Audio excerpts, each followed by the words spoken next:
that. We have Margaret Haven, who a lot of you guys may be familiar with if you're familiar with us. She's been in the industry for some time. I think it might be rude. She's been in there so long, it might be rude to say how long she's been in the industry. But she's been in the industry for quite some time. She has formulated several multi-million-dollar products.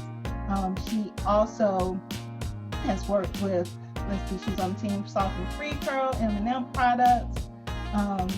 She made formulated products, including Sofn'Free Curl Activator, the African Natural line, African Best Initials line, products from there, as well as products in the AAAShea, butter, and Jamaican mango and lime lines. And so we're talking formulations. She's been on the team for No Lye Relaxer for Carson Products as well, and several other beauty products as well that you guys are familiar with. So super excited that she's part of this team. Specialty in this arena is manufacturing consulting. So for those of you guys who are making your own products, you all need to know how to scale up. You guys need to know how to pitfalls, how to make sure that you're meeting regulations. This is the expert for you. As a manufacturing consultant, when people come to you and they're making their own product, and when I say people, I mean individuals, not like large. I know you work with larger corporations as well. For individuals, what kind of common errors, mistakes, or challenges do people have? Okay, it is simple. First of all, one of the most beautiful sites you could go on to is FDA.gov, not .com.gov, because it tells you how you should write your label. They have the wrong information. They make those beautiful claims out there, and right, Angela, and and you're like, what? so you're really setting yourself up. So that's one of the things is become familiar with exactly what are you trying to sell and what you can and cannot say. Sometimes one of the challenges, they don't know what equipment to buy. They think they can get away with certain tools, and you really need 316 stainless steel. You go 304 stainless steel, you use plastic, but sometimes they're buying the wrong equipment. You can't use aluminum, nor brass in the industry. So there's certain things that they need to become familiar with the industry. And it's not an overnight type thing, and even though we got Google on our side, we can type it in, but you really need to know, go to a professional group like us, try to get answers, because we've been in the industry and we took the falls for you. So those are my answers. For someone to come to you for consulting, what is something that they need to have in order for you to be able to help them?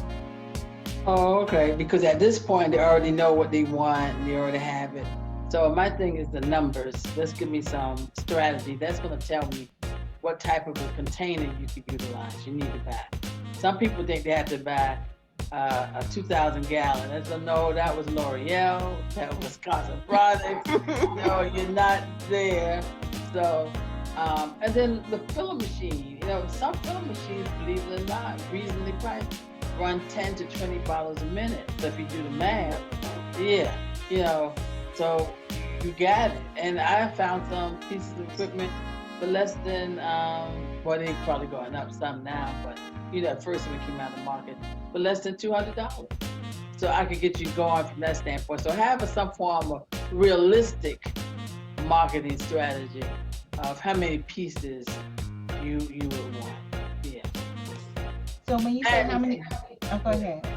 Not how many pieces and what the raw ingredients, because I can show you.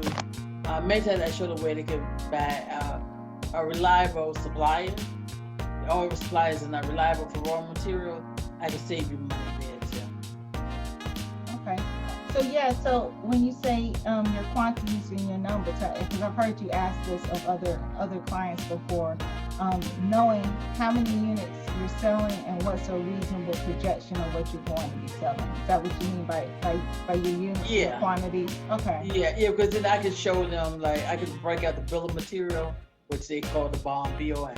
And I can show them, well, if this is how much it's going to cost you based on the raw materials, and I can show you where you buy them from.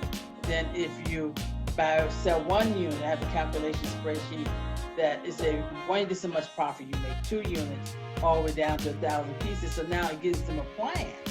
And they say, oh, well, you know what? I really just want to make an extra, I'm just saying $1,000 a month. So that's $250, $250 a week, right? Yeah. Someplace when my math is not that great after 8.